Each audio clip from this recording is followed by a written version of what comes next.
quelqu'un m'a donné un bon amen?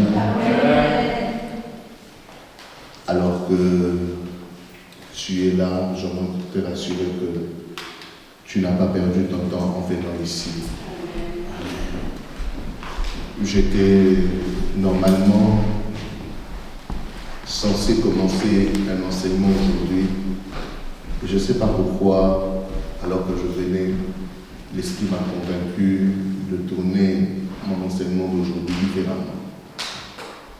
Et en voyant le nombre d'absents ce soir, je comprends pourquoi l'Esprit a donné cet enseignement dans mon cœur. J'aimerais aujourd'hui parler de 4 choses rapidement, avant que la semaine prochaine on récupère avec l'enseignement sur la guérison des blessures intérieures et qu'on ait notre healing service. J'aimerais aujourd'hui enseigner rapidement sur pourquoi appartenir à une famille spirituelle. C'est quelque chose qui fait, c'est un sujet que lorsque vous ne le comprenez pas, on tombe dans le piège comme celui d'aujourd'hui. Et c'est l'une des choses qui fait que, généralement, au Canada, nous avons des chrétiens moins efficaces. Au Canada, on a des chrétiens par religiosité. Les chrétiens par religiosité, pour la plupart, lorsque vous faites des statistiques, c'est des chrétiens qui sont chrétiens parce que leurs parents étaient chrétiens ou ils viennent des pays chrétiens. C'est qu'ils sont chrétiens parce qu'ils ont reçu une éducation chrétienne. Or, la vie chrétienne ne consiste pas à hériter d'un Dieu que l'on n'a pas rencontré. Je répète toujours ça. Tu peux hériter le Dieu de ton père seulement si tu l'as rencontré. Et la plupart des chrétiens que nous avons au Canada, ou en Amérique du Nord généralement, c'est des chrétiens de religion. Je viens d'un pays chrétien, je dois être à l'église le dimanche. Mais vous savez, quand vous devez comprendre que le problème avec l'église, ce n'est pas le lieu, mais c'est la vie que nous recevons du lieu.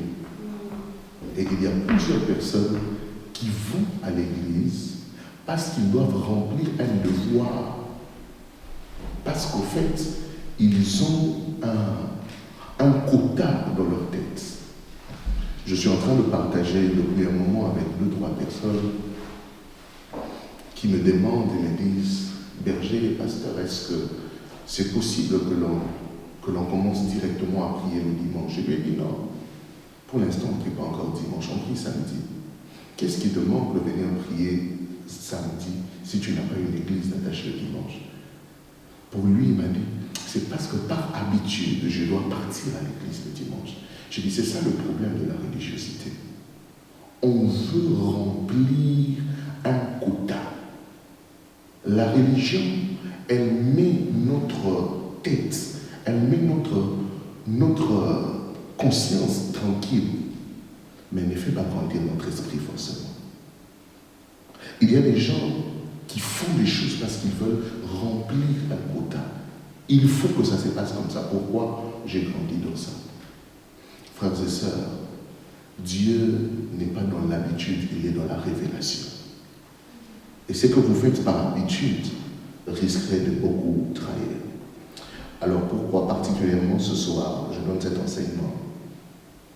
C'est parce que lorsque vous voulez grandir, lorsque vous voulez évoluer avec Dieu, lorsque vous voulez passer d'un niveau à un autre avec Dieu, il est très important de comprendre que à chaque fois que Dieu veut bénir quelqu'un, il y a un lieu. À chaque fois que Dieu veut élever quelqu'un, il y a un lieu. Autrement, votre bénédiction a une localisation. Quand vous ne comprenez pas ça, vous passerez d'année en année, d'église en église, de ministère en ministère, de pasteur en pasteur, et vous perdrez votre temps. votre bénédiction a une localisation. Il ne suffit pas de dire que je fréquente une église ou que je fréquente un milieu religieux. Il faut connaître le lieu où Dieu m'a placé. Pourquoi Dieu m'a placé là-bas? Frères et sœurs, les hommes de Dieu que vous rencontrez sur votre chemin sont des anges des saisons. À chaque fois que tu rencontres un homme de Dieu dans ta vie, tu dois comprendre qu'il y a une saison qui s'ouvre. Pourquoi tu l'as rencontré? Et les anges, en vrai, comme je l'enseignais dernièrement lors des écoles de prédicateurs dans la structure ministérielle de l'Ontario, les anges veulent faire référence aux employés. Plusieurs personnes ont raté leur bénédiction parce que quand Dieu a envoyé un ange, un homme de Dieu dans leur vie, lui, ils l'ont pris pour un ami. Écoutez, si Jésus n'est que le fils de Marie, il ne fera pas des miracles à Nazareth. Il est arrivé à Nazareth. La Bible dit, il n'a fait aucun miracle. Pourquoi? Parce que ce n'est que le fils de Marie. Quand on ne comprend pas ça, les enfants de Dieu se perdent. Vous savez pourquoi Myriam est morte? Vous savez pourquoi Aaron a été frappé? C'est juste parce que eux, ils ont connu l'histoire de Moïse. Ils apparaissent qu'ils avaient un frère et tout ça. Eux, ils étaient proches de Moïse. Ils savaient que Moïse, sa femme, n'était pas des Israélites. Alors, ils avaient tellement d'informations sur l'humanité de Moïse que ça, à cause de ça, la divinité en Moïse les a détruits. Tant que vous ne saurez pas détecter dans votre marche les hommes de Dieu que Dieu envoie pour les saisons, vous risquez de passer à côté. Tant que vous ne comprendrez pas pourquoi je suis ici en cet instant, or dans ma tête je pouvais être ailleurs, vous passerez à côté. Je ne suis pas ici en train de faire un culte à la personnalité. Je ne parle même pas seulement de moi. Vous savez, il y a parmi certains disciples de Jésus, si je ne me trompe pas, même Pierre, parmi certains disciples de Jésus qui ont été d'abord disciples de Jean-Baptiste. C'est comme ça que je parlais dernièrement avec un frère qui m'appelait pour me parler de ce que le Seigneur voulait qu'il fasse en cette saison et il devait avoir l'autorisation de son pasteur pour quitter son église afin de partir ailleurs. Je lui ai dit, il faut que les hommes de Dieu et que les enfants de Dieu comprennent aussi que dans l'accomplissement de la destinée, il y a des saisons. Il y a des saisons où Dieu peut permettre que tu apprennes au pied de Jean-Baptiste. Il y a des saisons où il te permettra d'aller vers Jésus. La compréhension des saisons. Et si nous ne comprenons pas ça, nous allons nous plaindre. Il y a des hommes, vous les rencontrez. Quand vous entrez dans leur maison, quand vous entrez en contact avec leur onction, vous entrez comme tout le monde. Mais quand vous sortez de cette maison, vous sortez comme un roi. Lorsque Samuel entre dans la maison de Samuel Gad, Samuel entre comme un monsieur incognito. C'était juste le fils de quelqu'un qui avait des bœufs, de quelqu'un qui avait un troupeau. Mais quand il quitte la maison de Samuel, il quitte comme un roi. Parce qu'il y a des endroits, il y a des onctions, il y a des personnes, lorsque vous les rencontrez dans votre destinée, la royauté attachée à votre destinée commence à se manifester. Parce que votre bénédiction a une localisation. Alors, je parlerai rapidement ce soir de pourquoi appartenir à une famille spirituelle. La première chose de pourquoi appartenir à une famille spirituelle, nous allons le tirer dans le livre de Psaume 103, 33, le premier verset jusqu'au deuxième. Est-ce que la sœur Bibi peut nous aider à lire rapidement ce texte? Psaume 133, à partir du premier verset.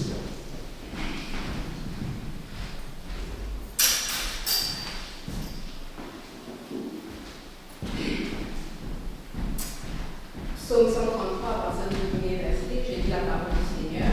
Amen. Voici, ô qu'il est. Voici beau qu'il est agréable et doux pour des frères de demeurer ensemble. C'est comme l'huile précieuse qui, répandue sur la tête, descend sur la barbe d'Aaron, qui descend sur le bord de ses vêtements. C'est comme la rosée de l'Hermon qui descend sur les montagnes de Sion, car c'est là que l'Éternel envoie la bénédiction, la vie pour l'éternité. Amen. J'aimerais toucher ce passage avec ma version. J'ai la version de Parole de vie 2017. Écoutez ce que les Saintes Écritures disent. Psaume 133.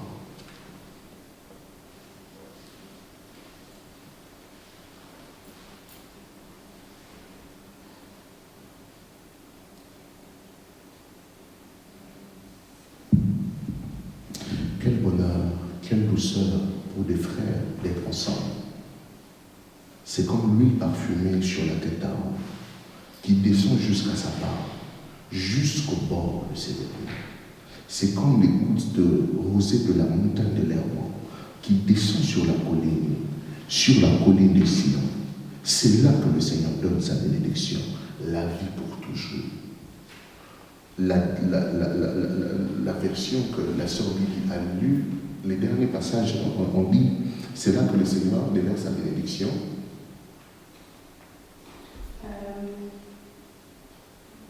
C'est là que l'Éternel envoie la bénédiction, la vie pour l'éternité. La vie pour l'éternité. Wow. Ce soir, quand vous avez remarqué, je serai très très calme, parce que je veux que nous comprenions certaines choses. La Bible dit, il est doux, il est agréable. La version Parole de vie dit, il dit, quel honneur qu'il y a pour des frères de demeurer ensemble. La première chose, pourquoi avoir une famille spirituelle, pourquoi s'identifier à un groupe, pourquoi savoir qu'on appartient à une famille, la première chose, c'est qu'il y a un bonheur lorsqu'on est ensemble. Ça fait du bien lorsque on est ensemble. Frères et sœurs, le culte en ligne est très bon, mais c'est aussi un piège pour l'Église. Je le répète, parce que après le confinement, on a remarqué dans les fiefs de certains chrétiens une lourdeur cachée dans une soi-disant spiritualité. Oh non, je suivrai les cultes en ligne. Non. Il y a quelque chose dans les cultes en ligne que l'on peut rater. C'est la communion. La communion, elle est très importante. Parce que par la communion, on peut aussi détecter les problèmes d'un frère. Par la communion, on peut détecter la maladie d'une sœur. Dans la communion, on peut détecter que, oh, mais comment tu as grossi d'un seul coup comme ça? Est-ce qu'il y a un problème? Pourquoi tu as maigri comme ça d'un seul coup? Est-ce qu'il y a un problème? La première chose qu'il faut savoir, en ayant une famille spirituelle, comme la Bible dit ici, c'est beau, c'est agréable d'avoir des frères. C'est beau de savoir que lorsque je viens samedi, même si je suis fatigué, même si ma foi à un moment ça commence à faiblir, je veux voir Manuela, cette présence peut me rassurer. C'est une histoire de famille. Ça me fait du bien de voir mon frère. Ça fait du bien de voir les frères et les sœurs. Ça fait du bien d'être là ensemble. Il y a une onction de joie lorsqu'on est ensemble. C'est pourquoi dans la maison du Seigneur, c'est pourquoi à chaque culte, il faut savoir venir avec une dose de joie parce que tu ne sais pas qu'il y a quelqu'un qui peut en avoir besoin. C'est une histoire de joie et de bonté, de beauté. Mais la deuxième raison pour laquelle il faut appartenir à une famille spirituelle, au-delà de la joie, parce que ça crée de la joie. Des fois, chacun en semaine, on est dans ses occupations. Mais lorsqu'on se retrouve ensemble, je dis, oh, mais Esther, ça fait longtemps. Mais je suis content de te voir, Esther. Je suis content de te voir, Anthony. Ah, mais ça fait longtemps qu'on a parlé.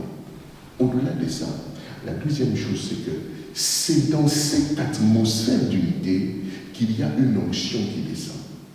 Et ça fait référence au feu d'ensemble.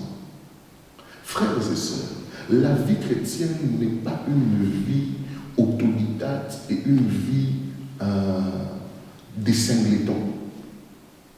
La vie chrétienne est une vie de famille. La vie chrétienne, c'est une vie qu'on vit entre frères et sœurs. La vie chrétienne, ce n'est pas une vie que l'on vit seulement seul. Non.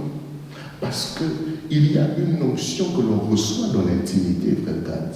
Mais il y a aussi une onction que l'on reçoit seulement lorsque les frères sont ensemble. Et dans la marche avec Dieu, il arrive, homme de Dieu, que dans cette marche avec le Seigneur, qu'à un certain moment, vous avanciez et que vous sentiez que seul vous n'arrivez pas. Et ça, c'est le problème que l'homme, le puissant prophète de l'Éternel, le terrible de sa génération, a eu, Élie.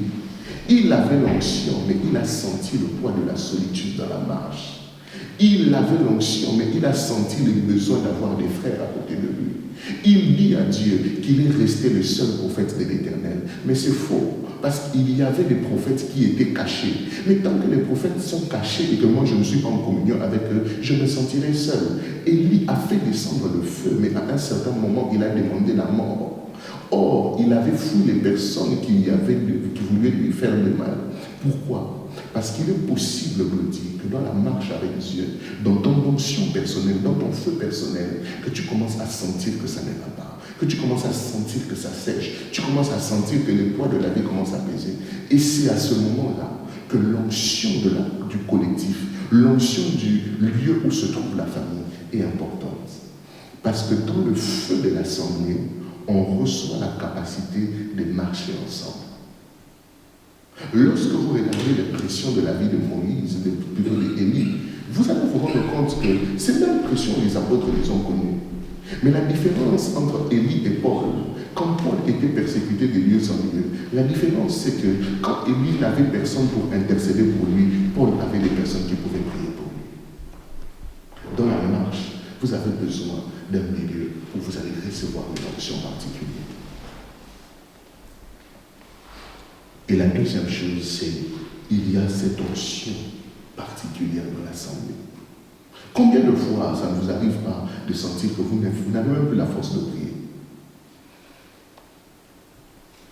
Combien de fois ça ne vous arrive pas que vous sentez que non, depuis un moment, je sens que je me réveille le matin, et lire la Bible c'est difficile. Ça arrive à tout le monde. Je suivis un jour le témoignage de l'apôtre Roland Gallo qui disait qu'une fois, il était déjà pasteur, mais il a fait 2 mois, il n'arrivait pas à méditer sa parole. Combien de fois ça ne nous arrive pas? Mais si nous sommes seuls dans notre côté, nous ne connaissons pas nos associés aux frères, ça sera difficile de tenir dans la marche. Ça sera compliqué de tenir dans la marche. Il faut avoir un lieu où on se ressource. Il faut avoir une famille. Il faut avoir un milieu où on se retrouve pour recevoir une onction particulière. Mais je veux attirer notre attention. Vous vous rendez compte de ce que la Bible dit? Que c'est là où les frères et les sœurs se réunissent, que le Seigneur fait descendre une bénédiction, une onction particulière. Et cette onction-là, elle est liée à la vie éternelle. Je ne sais pas si vous avez lu ça avec moi. Est-ce qu'on peut relire ce passage? Psaume 133. Sur le Psaume 133, à partir du 3e, descend calmement. C'est comme la rosée de l'Hermon qui descend sur les montagnes de Sion, car c'est là que l'Éternel envoie la bénédiction, la vie pour l'éternité. Car c'est là que l'Éternel envoie la bénédiction et que la vie pour l'éternité. Maintenir la flamme, maintenir le salut que nous avons reçu le jour où nous avons reçu Jésus, demande aussi d'être entouré par des frères. Combien de gens n'ont-ils pas rétrogradé juste parce qu'à un moment, ils étaient là, après ils sont partis? Frères, je vous l'ai dit, ça fait maintenant bientôt 14 ans de vie chrétienne. 13 ans en tant que prédicateur, 10 ans en tant que leader des mouvements des jeunes. J'étais en Afrique du Sud, j'étais à Kinshasa, à Lubumbashi, au Congo-Brazza, jusqu'ici. J'ai prêché nos différences en voix. Le peu de temps qu'on a eu avec le Seigneur, j'ai toujours remarqué ceci. Très souvent, ceux qui se déconnectent de la famille spirituelle sèchent. Vous allez entendre un scandale à gauche, un truc à droite. Très souvent. Pourquoi? Parce qu'en étant ensemble, il y a une onction qui touche votre éternité dans ces milieux-là. Ceux qui se déconnectent mal, pour la plupart, ils sèchent. Même, faites des études, même le milieu des musiciens, le milieu des prédicateurs, même le milieu des simples fidèles. Ah non, moi, je n'irai plus, je veux rester, je veux commencer à travailler, non, j'ai besoin de faire 40 heures, je veux une promotion. À la fin, quel est le résultat? Lorsque vous identifiez un lieu pour votre bénédiction, sachez y rester. Parce qu'il y a quelque chose qui touche à votre éternité là-bas. C'est très, et alors, très important. Une autre vérité, pourquoi appartenir à une famille spirituelle? Est-ce que jusque-là on est ensemble?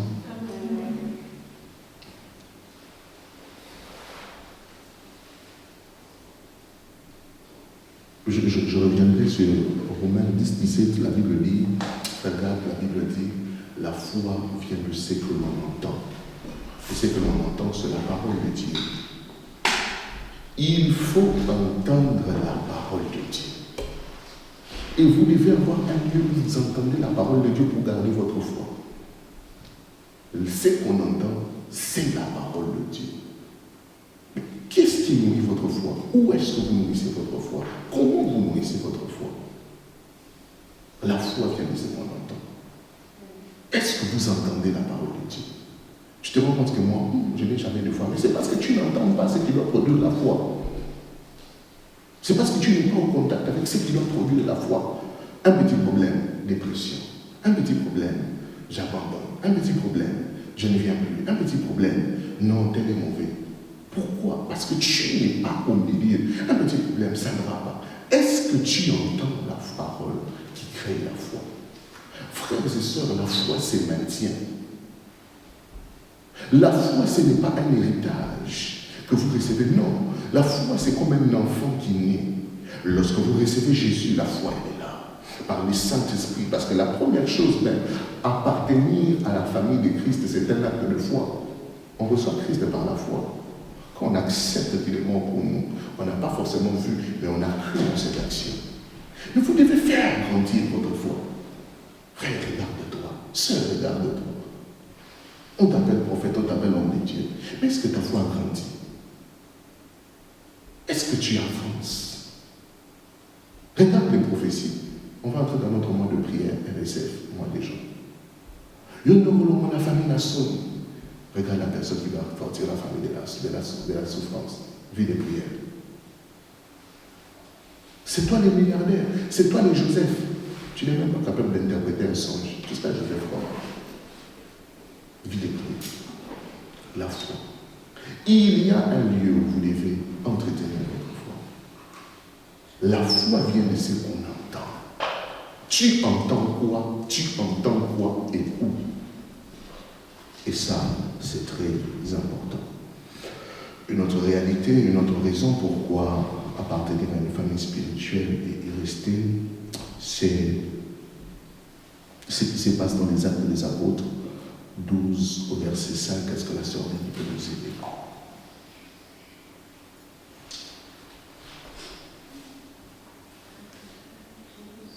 Actes des Apôtres, 12 au verset 5.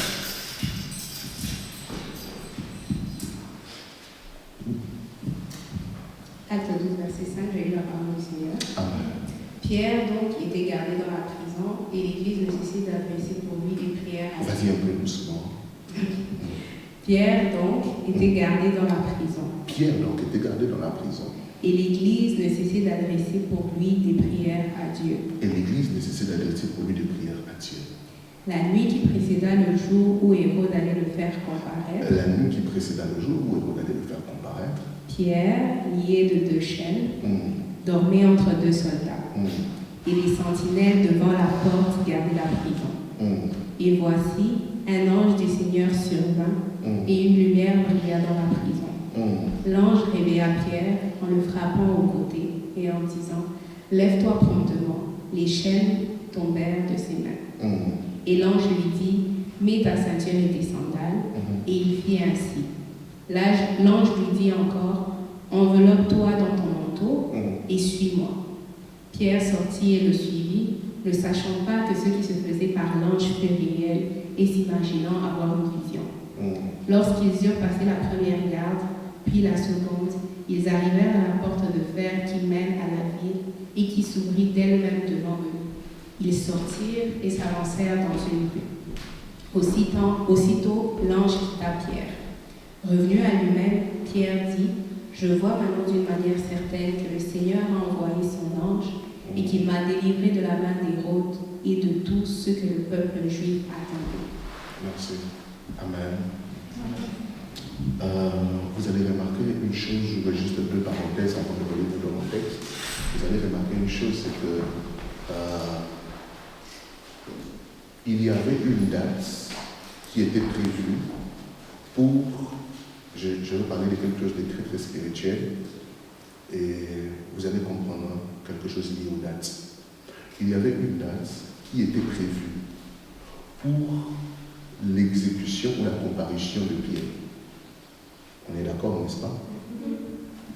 Un jour ou quelques heures avant cette date, un ange apparaît.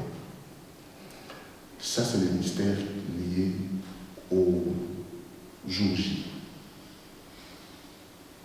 Je vais vous expliquer ça très simplement. Dernièrement, il y a une de mes filles qui m'appelle. Elle m'explique, elle me dit, je ne sais pas si vous avez déjà remarqué ça, soit pendant les services prophétiques, ou soit même dans votre vie personnelle, on identifie votre date de naissance avant de vous parler d'un combat. Vous avez déjà vu ça? Alors elle m'appelle, elle me dit, mon anniversaire c'est bientôt, bizarrement, beaucoup de gens rêvent que je suis mort. En fait, à chaque fois que dans les calendriers des hommes, il y a une date qui est encerclée, le monde spirituel tourne autour de cette date. Le jour J, vous allez remarquer, pas seulement les dates de naissance. Par exemple, il y a des gens qui tombent malades le jour de leurs examens. Ou bien un truc important, je dois passer l'interview, c'est le jour où je me réveille avec des maux de tête. Il y a une spécialité liée au jour J. Parce que l'effet qu'il y a beaucoup d'attentes sur une journée engage le monde spirituel dans cette journée. Le diable voudrait que ça puisse être un jour où tu vas te rappeler d'un malheur tu n'oublieras pas. Le Seigneur voudrait aussi que ce soit un jour où tu vas sourire. Et c'est comme ça, c'est ça le mystère derrière le jour de naissance. Vous allez remarquer très souvent, avant les scènes prophétiques, on pose la question, tu es dans quel mois? Pourquoi? Il y a des gens, le jour de leur naissance, le diable a su les infliger, ou bien 2 jours après, ou bien la semaine de leur naissance, le diable a su les infliger une douleur qui a laissé la cicatrice dans leur âme. Imagine-toi, le jour de ta naissance, la même semaine, c'est le jour où un être cher meurt. Cette naissance ne sera plus célébrée de la même année. Le mystère des jours J. Mais la bonne chose, c'est que les jours J, ce n'est pas seulement le diable qui veut planifier de mauvaises choses. Dieu veut aussi planifier de bonnes choses. J'ai vu le Seigneur faire du bien à ses enfants où le jour de l'anniversaire du Père, c'est le jour où il devient papa pour la première fois. Vous voyez, un mystère derrière les choses. Alors c'est comme ça, à chaque fois que vous avez une journée spéciale encerclée dans les calendriers, précédez cette journée de prière. Le jour J d'un grand voyage, le jour J, c'est que vous vous rendez compte, le jour J, pourquoi pas avant? Mais le dernier jour, avant qu'il ne comparaisse, un ange lui apparaît. Un ange vient lui secourir. Parce qu'il y a quelque chose de mystique derrière le jour J. Il y a les 2 royaumes qui entrent en combat. Il y a le monde spirituel qui entre en confrontation pour le jour J. Parce que le jour J là, votre âme s'attend à quelque chose. Et le diable veut laisser un mauvais signe. C'est comme ça qu'il faut apprendre à prier pour des jours très très importants. Oh non, j'ai un rendez-vous. Oh non, c'est mon anniversaire. Apprenez à consacrer toutes les journées, mais les jours J, les grands événements aussi. Alors, je referme la parenthèse rapidement.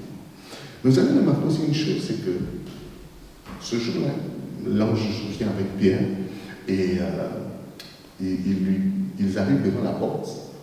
La porte s'ouvre de soi-même. J'ouvre juste encore une autre parenthèse sur, je pense que dans cette partie, il faudrait un peu mettre de côté pour garder l'enseignement. J'ouvre une parenthèse par rapport à la vie, la cohabitation avec le monde spirituel, avec le monde des anges. Lorsque les anges sont à côté de vous, lorsque les anges de Dieu marchent à côté de vous, vous allez vous rendre compte qu'il y a ce qu'on appelle, il y a l'onction de la facilité. Retenez ça. Quand les anges sont là, les choses deviennent un peu plus faciles. Ce que tu devais faire seul, la puissance de Dieu qui les accompagne facilite. Mais attendez, la porte, il fallait que quelqu'un l'ouvre, non? Mais la Bible dit quoi? Elle s'ouvre de soi. L'un des signes de la présence de Dieu par ses anges, c'est la facilité. Vous arrivez, tout le monde, on dit, tout le monde doit attendre. On va commencer dans l'ordre alphabétique. Vous arrivez en dernier, mais on vous dit, monsieur là, je veux commencer par vous. Comprenez que votre entourage, il est saturé. Quand on veut arrêter tout le monde, et quand vous arrivez, tu sais, normalement, j'aurais pu faire ça, mais pour toi, comprenez qu'il y a quelque chose spirituellement qui influence cette grâce-là. Amen. Amen. Alors, je vais faire la parenthèse. Une chose qui se passe dans ce texte, c'est que la Bible dit que Pierre était en prison. La Bible ne nous dit pas qu'en prison, Pierre priait. Mais bizarrement, elle nous dit qu'il y avait des gens qui n'étaient pas en prison. Une famille spirituelle à laquelle il appartenait, qui priait pour lui. Il arrive le moment où vous vous retrouvez dans des circonstances, peut-être même que votre foi peut bouger. Mais quand vous appartenez à une famille, vous avez des intercesseurs en votre charge. Pierre s'est rendu compte qu'il était en prison, mais il a bénéficié de l'action de Dieu juste parce que l'Église aussi priait en sa faveur. Appartenir à une famille spirituelle vous donne des intercesseurs dans les moments difficiles. Appartenir à une famille spirituelle vous donne des personnes qui élèvent la voix pour vous quand vous ne pouvez pas élever. Pierre, lui, il était en prison. Je ne sais pas comment ça s'est passé en prison, mais il y avait l'Église qui priait pour lui. Il y avait l'Église qui parlait à Dieu. Or, je ne sais pas vous dire les nombres de fois où on s'est retrouvé dans des situations où un frère ne savait pas qu'il était attaqué, où une sœur même était clairement attaquée, des moments difficiles. Mais vu qu'il y avait des gens qui priaient pour lui, Dieu a changé la donne. Combien de fois on était face à des personnes prêtes à mourir, mais vu qu'il y avait des gens qui priaient pour eux, la mort n'a pas pu entrer. Combien de fois on était avec des personnes, le diable a déjà signé, lui c'est fini, mais vu qu'il y avait des gens qui priaient pour lui, le décret de l'ennemi n'a pas marché. Appartenir à une famille spirituelle vous donne des intercesseurs dans des moments difficiles. C'est très important d'avoir des moments comme ça où vous êtes en prison, mais l'Église prie pour vous. Je te pose la question, quand tu seras en prison, qui priera pour toi? L'avantage de s'identifier à une famille spirituelle. Et ça, c'est très important. Je vais finir par ici.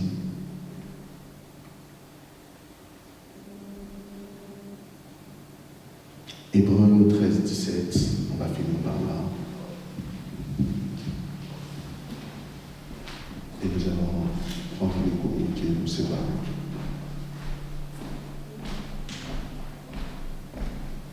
Oui.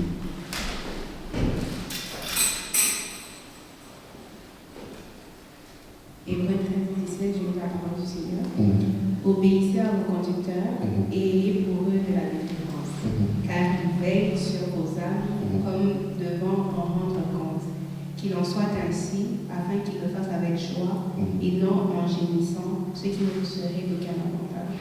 Car ils veillent sur vos âmes. il y a les veilleurs des âmes. La Bible ici dit, obéissez à vos conducteurs. Et elle ajoute, dit, car ils sont les veilleurs de vos âmes. Veiller sur vos âmes, en fait, ce n'est pas comme si ils entrent dans une chambre, ils commencent à faire des transactions mystiques, non. Veiller sur vos âmes, c'est suivre votre évolution.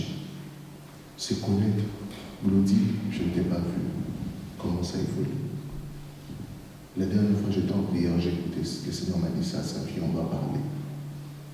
Gad, je sens que ce dernier temps, tu es triste.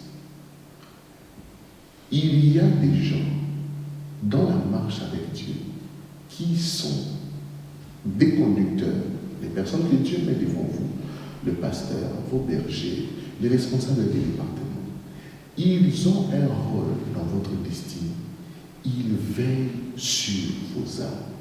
Veiller sur vos âmes, ça veut dire que si un jour je me rends compte que je ne vois pas Anthony et que Anthony, je me rends compte qu'il est devenu rappeur, vous voyez, Yupia, on le montre sur trace gospel, plutôt sur trace urbaine, en train de rapper avec des sœurs autour. Dieu me posera la question, comment Anthony est parti là-bas? Vous voyez? Parce qu'il faut veiller sur les âmes. Amen. Amen. Il y a, et c'est une grande responsabilité. Toute la semaine, cette semaine, je continuerai de le refaire. Il y a des moments où je ne vois pas quelqu'un, ça fait longtemps, je l'appelle. Quand je remarque, je dis, je parle, je cherche à la maison. On arrive comme ça, on commence à manger. On parle, comment ça se passe. Et c'est même ça, là, le travail qu'on devrait avoir. Donc, si maintenant tu me vois à la maison, il ne faut pas me chasser. Et donc, je viens, ce n'est pas seulement pour manger, mais je fais le travail. Amen. Le travail d'un conducteur, c'est veiller sur les âmes. Frères et sœurs, c'est une grâce d'avoir quelqu'un qui veille sur votre âme. Je vous le dis. C'est une grâce d'avoir quelqu'un qui constamment, peut-être une fois le mois, une fois par semaine, quand il prie, il doit citer ton nom. Ça fait que quand Dieu sait qu'il veille sur ton âme, certains combats de ta vie, le Seigneur lui en parlera. Certains moments difficiles de ta vie, si le Seigneur ne lui en parle pas, Dieu lui donne la clé pour les résoudre. Il y a des choses que Dieu ne dit pas, mais Dieu a déjà donné la clé pour résoudre. N'avancez pas seul.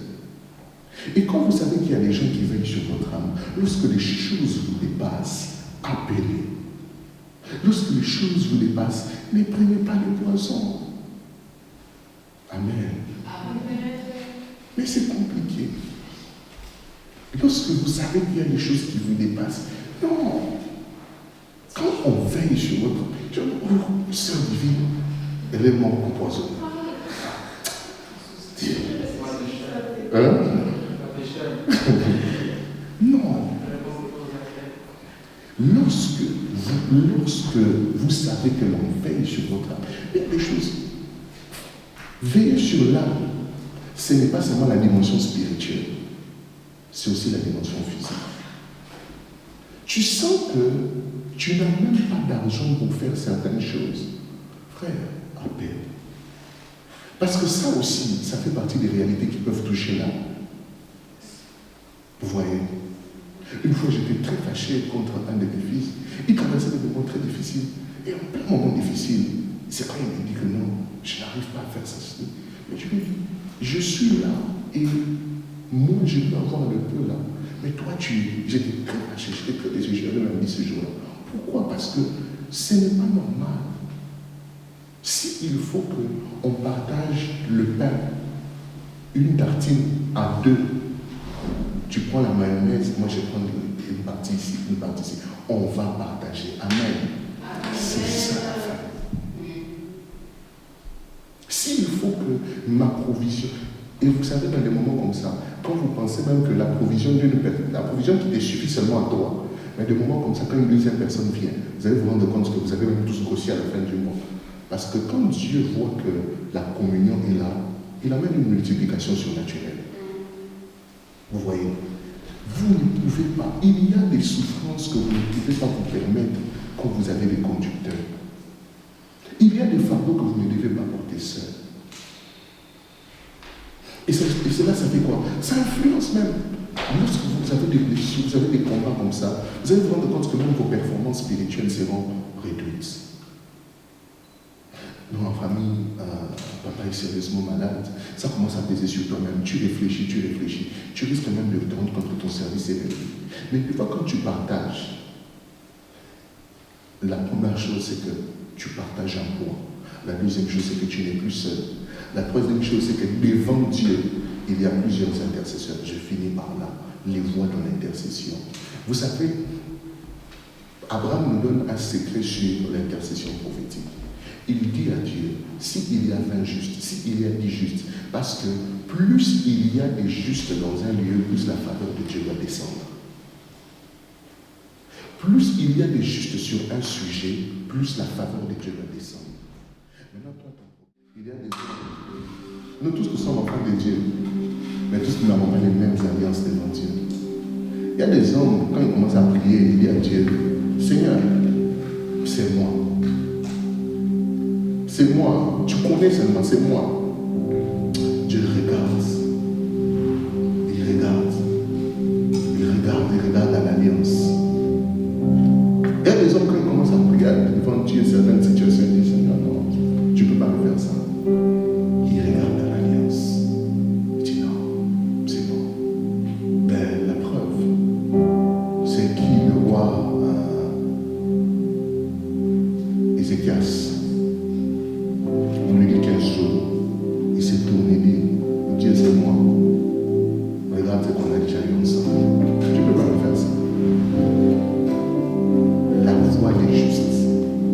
Donc vous ne pouvez pas traverser des moments difficiles où vous vivez dans la dépression, vous allez loin du ministère, loin de l'église. Juste parce que les choses sont compliquées. Non.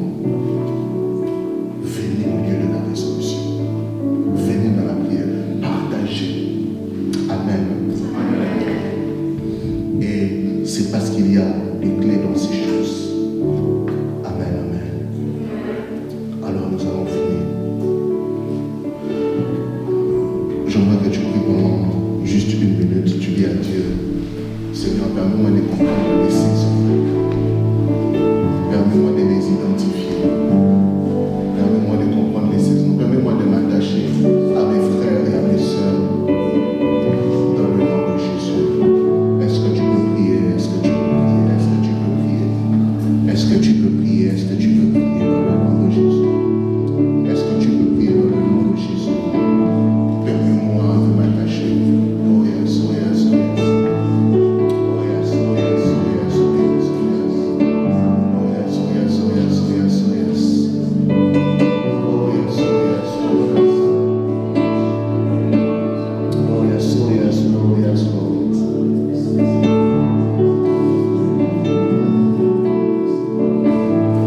J'aimerais que l'on fasse quelque chose. On n'est pas nombreux aujourd'hui. Nous allons nous tenir debout. On va faire cet exercice en 1 minute. Tu vas t'arranger pour prier pour 7 personnes. Non, pour 5 personnes. En 1 minute. Tu tiens la main de quelqu'un. En 1 minute, tu pries pour lui. Et après, tu changes. 1 minute après, tu changes. 1 minute après, tu changes. Tu prends le temps de prier. Tu prends le temps de prier. Si tu sens même que tu vas prier pour quelque chose particulièrement, fais-le. Tu prends la main de quelqu'un. Après 1 minute, après avoir déclaré des choses, tu dois changer. Tu prends la main de quelqu'un. Après 1 minute, tu changes. Tu parles à Dieu en faveur de ton frère. Tu parles à Dieu en faveur de ce frère. Après 1 minute, tu peux changer de prier pour quelqu'un d'autre. Après 1 minute, tu changes.